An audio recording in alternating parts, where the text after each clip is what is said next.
स्कंद 10वा अध्याय 60वा श्रीकृष्ण रुक्मिणी संवाद। श्री शुकाचार्य म्हणतात, जगद्गुरु श्रीकृष्ण एके दिवशी रुक्मिणी देवींच्या पलंगावर आरामात बसले होते। भीष्मक नंदिनी रुक्मिणी आपल्या सख्यांसह पतीची पंख्याने वारा घालून सेवा करीत होती। जे परमेश्वर सहजतया या जगाची निर्मिती, पालन आणि प्रलय करतात, तेच अजन्मा प्रभू आपणच तयार केलेल्या धर्ममर्यादांचे रक्षण करण्यासाठी यदुकुलात अवतीर्ण झाले आहेत। रुक्मिणी देवीचे अंतःपुर अतिशय सुंदर होते। त्यामध्ये मोत्यांच्या लड्या लावलेले छत होते। रत्नांचे दिवे झगमगत होते। जाईच्या माळा लावलेल्या होत्या। भ्रमरांचे थवे त्या फुलांवर गुंजारव करीत होते। झरोक्यांच्या जाळीतून चंद्राची शुभ्र किरणे आत येत होती। राजा उपवनातील पारिजातकाचा सुगंध घेऊन बगीचात वारा वाहत होता। झरोक्यांच्या जाळ्यांतून धुपाचा धूर बाहेर जात होता। अशा महालात दुधाच्या फेसाप्रमाणे शुभ्र बिछाना घातलेल्या पलंगावर मोठ्या आनंदाने विराजमान झालेल्या त्रैलोक्याच्या स्वामींची रुक्मिणी सेवा करीत होती। रत्नाची दांडी असलेली चौरी सखीच्या हातातून रुक्मिणीने घेतली आणि त्याने वारा घालीत ती भगवंतांची सेवा करू लागली। तिच्या अंगठी व बांगड्या असलेल्या हातात चौरी शोभत होती। पायांत रत्नजडित पैंजणे रुंझुन करीत होती। पदराच्या आड लपलेल्या स्तनांच्या केशराच्या लालीमुळे गळ्यातील मोत्यांचा हार लालसर दिसत होता आणि कमरेवर बहुमूल्य कमरपट्टा चमकत होता। अशी ती भगवंतांच्या जवळ राहून त्यांची सेवा करीत होती। कुरळे केस, कुंडले आणि गळ्यातील सुवर्णाचे हार यांनी शोभणाऱ्या तिच्या मुखचंद्रावरून हास्यरूप चांदण्याचा अमृतवर्षा होत होता। ती साक्षात एकनिष्ठ लक्ष्मीच होती। यावेळी तिने लीलेने भगवंतांना अनुरूप असे मनुष्य रूप धारण केले होते। तिला पाहून प्रसन्न झालेल्या श्रीकृष्णांनी हसत हसत तिला म्हटले, श्री भगवान म्हणाले, हे राजकुमारी, ज्यांच्याजवळ लोकपालांच्या सारखे ऐश्वर्य होते, जे मोठे प्रभावशाली आणि श्रीमंत होते, त्याचप्रमाणे सौंदर्य, औदार्य आणि ताकदीमध्येही जे असामान्य होते, असे राजे तुला इच्छित होते। तुझे वडील आणि भाऊ यांनी सुद्धा त्यांना शब्द दिला होता। जे कामोन्मत्त होऊन तुझे याचक बनले होते, त्या शिशुपाल इत्यादींना सोडून तुझ्या तोडीच्या नसलेल्या मला तू का वरलेस? हे सुंदरी, जरासंध इत्यादी राजांच्या भीतीने आम्ही समुद्रात वस्ती केली आहे। बलवानांशी आम्ही वैर धरले आहे आणि जवळजवळ राजसिंहासनही आम्हाला मिळण्यासारखे नाही। हे सुंदरी, आमचा मार्ग कोणता हे सुद्धा लोकांना माहीत नाही। लौकिक व्यवहार सोडून वागणारे आम्ही, तसेच स्त्रियांना खुशही न करणाऱ्या पुरुषांना वरणाऱ्या स्त्रियांना बहुधा दुःखच भोगावे लागते।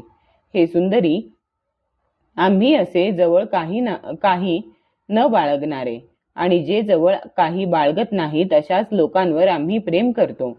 यामुळेच धनवान लोक बहुधा आमच्या वाऱ्यालाही राहत नाहीत। ज्यांच्या धन, कुळ, ऐश्वर्य, सौंदर्य आणि प्रताप या गोष्टी सारख्या असतात, त्यांचेच परस्पर विवाह आणि मैत्री होतात, श्रेष्ठ कनिष्ठांचे नव्हेत। हे विदर्भ राजकुमारी, दूरदर्शीपणा नसल्यामुळे तू या गोष्टींचा विचार केला नाहीस आणि भिक्षुकांकडून माझी खोटी प्रशंसा ऐकून माझ्यासारख्या गुणहीनाला तू वरलेस। अजूनही तू आपल्याला अनुरूप अशा श्रेष्ठ क्षत्रियाशी विवाहबद्ध हो, त्यामुळे तुझ्या इह परलोकातील आकांक्षा पूर्ण होऊ शकतील। हे सुंदरी, तुला माहीतच आहे की शिशुपाल, शाल्व, जरासंध, दंतवक्त्र इत्यादी राजे आणि तुझा थोरला भाऊ रुक्मी सुद्धा माझा द्वेष करीत आहेत।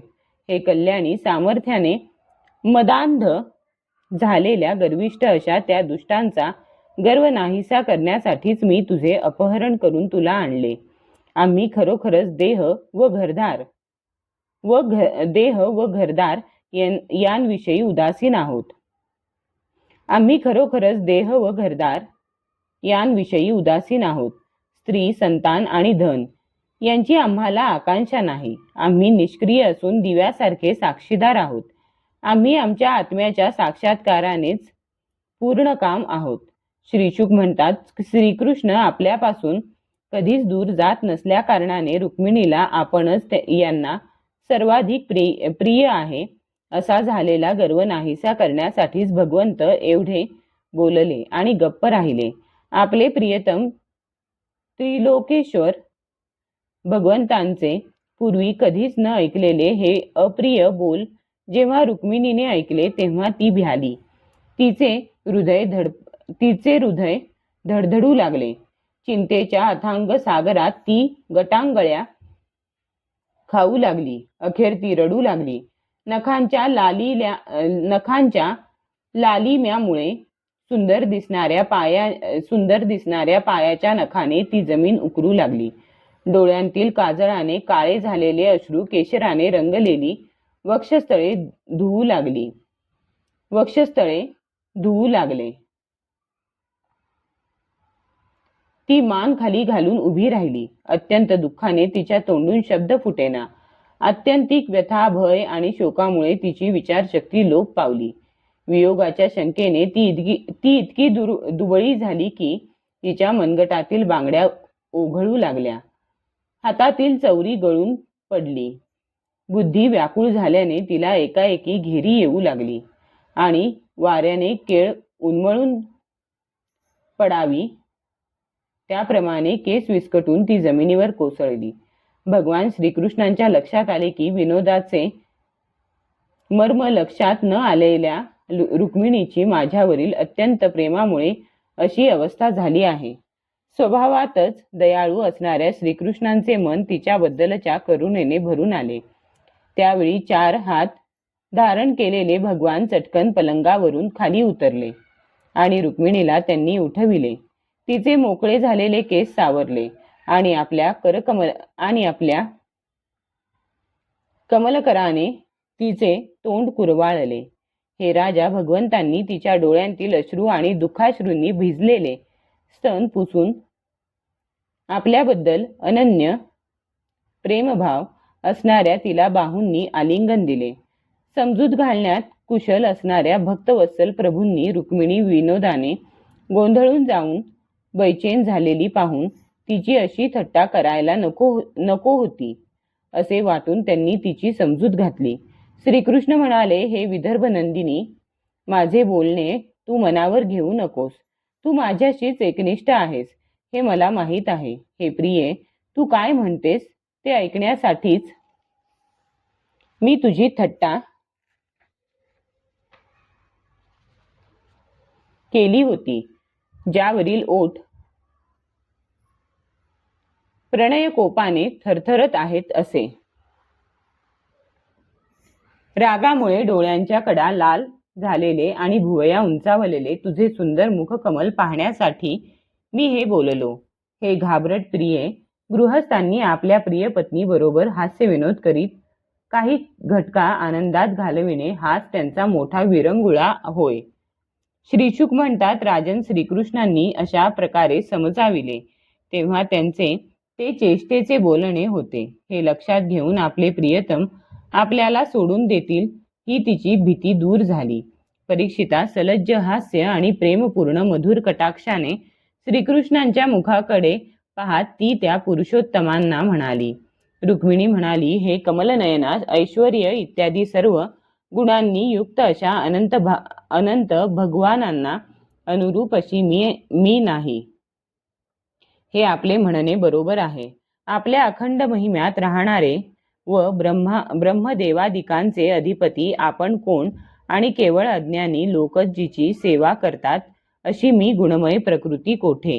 हे त्रिविक्रमा, आपण राजे लोकांच्या भीतीने समुद्रात येऊन लपला आहात हे आपले म्हणणेही बरोबर आहे. परंतु हे राजे म्हणजे 3 गुण आपण जणू त्यांच्याच भीतीने अंतःकरण रूप समुद्रामध्ये चैतन्य घन अनुभूती स्वरूप आत्म्याच्या रूपामध्ये विराजमान असता. आपले राजांशी वैर आहे हेही खरेच, पण ते राजे म्हणजे ही क्षुद्र इंद्रिये, यांच्याशी आपले वैर आहेच. आणि हे प्रभो, आपणास राजसिंहासन नाही हेही योग्यच आहे, कारण आपल्या भक्तांनी सुद्धा राजपद म्हणजे अज्ञानांधकार समजून त्याचा त्याग केला आहे. तर मग आपण त्याचा स्वीकार कसा कराल? आपण म्हणता की आपला मार्ग स्पष्ट नाही आणि लौकिकातील पुरुषांप्रमाणे आपण वागत सुद्धा नाही. हेही खरेच, कारण जे मुनी आपल्या पादपद्मांचा मकरंदरस सेवन करतात त्यांचा मार्ग सुद्धा अस्पष्ट असतो आणि विषयांमध्ये गुरफटलेल्या नरपशूंना त्याची कल्पनाही करता येत नाही. आणि हे अनंता, आपल्याला अनुसरणाऱ्या आपल्या भक्तांच्या क्रियाही जर अलौकिक असतात, तर मग सर्व शक्ती आणि ऐश्वर्यांचे आश्रय असणाऱ्या आपल्या क्रिया अलौकिक असतील, यात काय आश्चर्य? आपण स्वतःला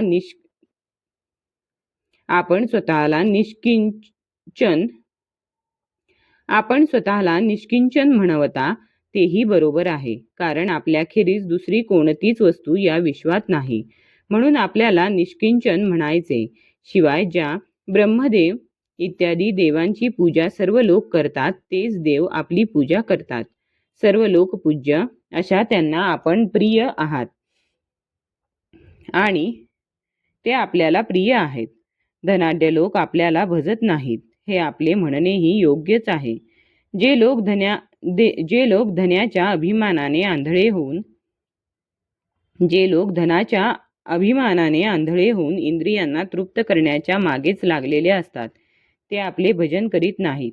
हे खरेच, कारण आपणच मृत्यूरूप आहात हे ते जाणत नाहीत. आपणच चतुर्विध पुरुषार्थ आणि त्यांचे आनंदरूप फलस्वरूप आहात. अशा आपल्याला प्राप्त करण्यासाठी विचारवंत सर्वस्वाचा त्याग करतात. भगवन त्याच विवेकी पुरुषांचा आपल्याशी सेव्य सेवक संबंध असणे उचित आहे. जे लोक स्त्री पुरुष संबंधाने प्राप्त होणाऱ्या सुखदुःखाला वश होतात, त्यांच्याशी आपला संबंध कसा योग्य ठरेल?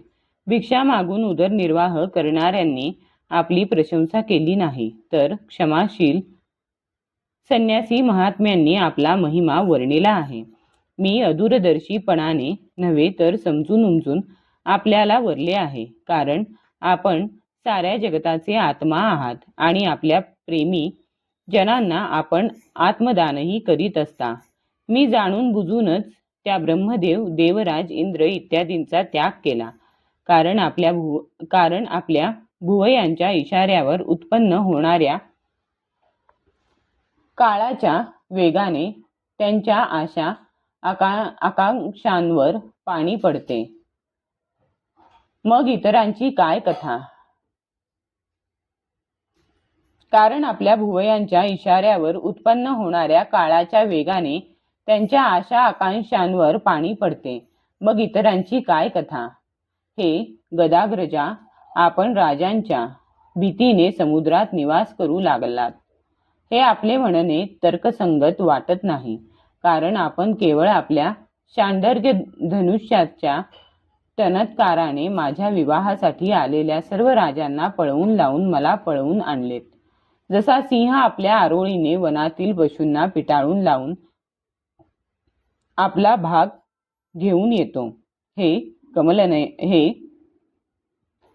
कमलनयना, जे माझ्या मागे लागतात त्यांना साधारणपणे कष्टच भोगावे लागतात, असे आपण कसे म्हणता? प्राचीन काळी अंग, पृथु, भरत, ययाती, गय इत्यादी राजराजेश्वर आपापले एकछत्री साम्राज्य सोडून ज्या आपल्याला प्राप्त करून घेण्याच्या इच्छेने तपश्चर्या करण्यासाठी वनामध्ये गेले होते, त्यांना आपले अनुयायी होण्यामुळे काही कष्ट झाले काय? आपण म्हणता की मी एखाद्या राजकुमाराला वरावे, पण भगवन सर्व गुणांचे आश्रयस्थान असणाऱ्या संतांनी स्तविलेल्या लोकांना पाप तापापासून मुक्त करणाऱ्या लक्ष्मीचे निवासस्थान असणाऱ्या आपल्या चरणकमलांचा सुगंध एकदा घेतल्यावर आपला स्वार्थ परमार्थ जाणणारी कोणती मनुष्य स्त्री ते सोडून नेहमी मोठ्या भयांनी ग्रासलेल्यांचा स्वीकार करील? हे प्रभो, इह परलोकातील सर्व आशा पूर्ण करणाऱ्या तसेच सर्वांचे आत्मा असणाऱ्या व मला अनुरूप अशाच जगदीश्वरांना मी वरले आहे.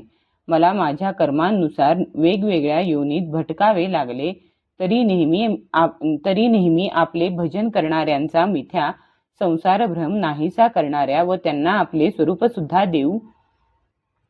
सुद्धा देऊन टाकणाऱ्या अशा आपल्या चरणांनाच मी शरण असावे. हे अच्युता, हे शत्रुनाशना, घरांमध्ये स्त्रियांची गाढवाप्रमाणे ओझी वाहणारे, बैलांप्रमाणे कामाला जुंपलेले, कुत्र्यांप्रमाणे तिरस्कार सहन करणारे, बोक्यांप्रमाणे हिंसक, दासाप्रमाणे सेवा करणारे आपण सांगितलेले शिशुपाल इत्यादी राजे आहेत. जिच्या कानांवर शंकर, ब्रह्मदेव इत्यादी देवेश्वरांच्या सभेत गायन केल्या जाणाऱ्या आपल्या कथा आल्या नसतील, तिलाच ते राजे लखलाभ होत. वरून कातडे, दाढी, मिशा, रोम, नखे आणि केसांनी झाकलेले व आत मांस, हाडे, रक्त, किडे, मलमूत्र, कफ, पित्त आणि वायू यांनी भरलेले, म्हणूनच जिवंत असून प्रेतासारख्या असणाऱ्या या शरीराला जिला आपल्या चरणारविंदाच्या मकरंदाचा सुगंध हुंगावयास मिळाला नाही, अशीच मूर्ख स्त्री आपला प्रियपती समजून भजते. हे कमलनयना, आपण आत्माराम असल्याने माझ्याकडे आपली दृष्टी जात नसली तरी आपल्या चरणकमलांवर माझे दृढ प्रेम असावे. जेव्हा आपण या जगाच्या अभिवृद्धीसाठी उत्कट रजोगुणाचा स्वीकार करून माझ्याकडे पाहता, तो सुद्धा आपला मोठा अनुग्रहच आहे असे मी मानते. हे मधुसूदना, एखाद्या अनुरूप वराला माळ घाल असे आपण म्हणालात. तुमचे हे म्हणणेही मला खोटे वाटत नाही, कारण कधी कधी एखाद्या पुरुषाने जिंकल्यानंतर सुद्धा काशी राजाची कन्या अंबा हिच्याप्रमाणे एखादीने दुसऱ्या पुरुषावर कारण कधी कधी एखाद्या पुरुषाने जिंकल्यानंतर सुद्धा काशी राजाची कन्या अंबा हिच्याप्रमाणे एखादीचे दुसऱ्या पुरुषावर प्रेम असू शकते. उलटा स्त्रीचे मन तर विवाह झाल्यानंतरही नवनवीन पुरुषांकडे ओढ घेते. बुद्धिमान पुरुषाने अशा स्त्रीला आपल्याजवळ ठेवू नये. तिला स्वीकारणारा पुरुष इहलोक आणि परलोक असे दोन्हीही घालवून बसतो. श्रीकृष्ण म्हणाले, साध्वी राजकुमारी, तुझ्या तोंडून हेच ऐकण्यासाठी मी तुझी थट्टा केली. तू माझ्या म्हणण्याचा जो अर्थ लावलास तो अक्षरशः खरा आहे. हे सुंदरी, तू माझी अनन्य भक्त आहेस. तू माझ्याकडून ज्याची इच्छा धरशील त्या तुझ्या इच्छा नेहमीच पूर्ण होतील. शिवाय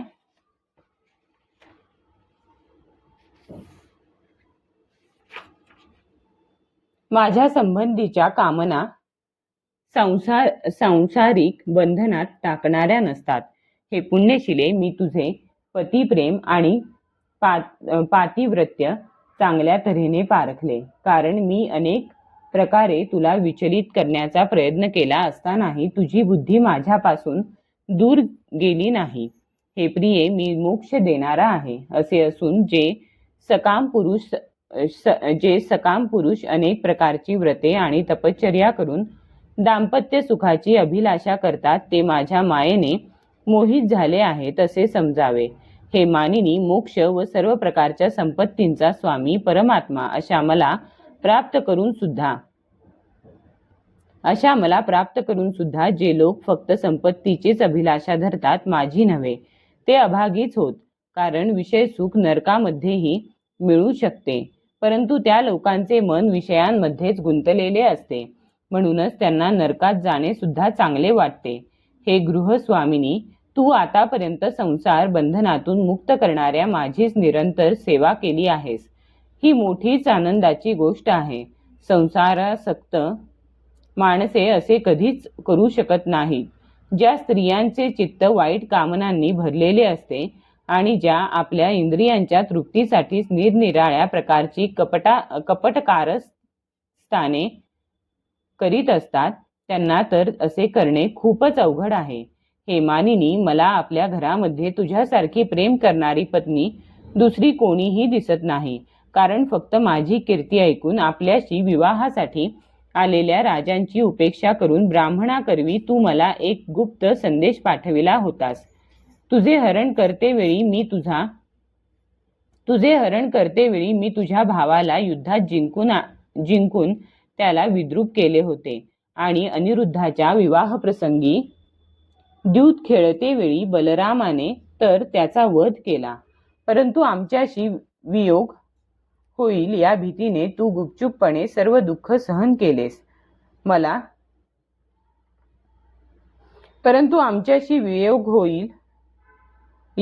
या भीतीने तू गुपचूपपणे सर्व दुःख सहन केलेस.